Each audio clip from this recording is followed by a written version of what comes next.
চাইলেই কি আর জোর করে বেঁধে রাখা যায়? যদি তার মন পড়ে থাকে অন্য কারো মায়ায়, তাকে ছাড়া আমার থাকতে খুব কষ্ট হবে। এটা শোনার পরেও যে মানুষটা চলে যেতে চাইতো, আমি বোকার মতো সেই মানুষটাকেই বেঁধে রাখতে চেয়েছিলাম। আমি সেই মানুষটাকেই ভালোবেসেছিলাম, যার জীবনে আমার কোনো ইম্পর্টেন্টই ছিল না, যা ছিলাম শুধু প্রয়োজনের তাগিদে, আবার কখনো বা তার শূন্যতা পূরণে। আমি বোকার মতো সেই মানুষটাকেই ভালোবেসেছিলাম, যে আমার নিঃশ্বাস বন্ধ হয়ে যাওয়ার মতো কান্নাকেও নেকামি আর অভিনয় বলে আখ্যা দিত।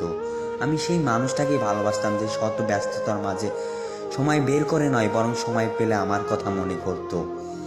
আমি সেই মানুষটার ভালোবাসার জন্য পাগল ছিলাম, কিন্তু আফসোস সেই মানুষটা শুধু আমার পাগলামিটাই দেখলো, ভালোবাসাটা দেখলো না।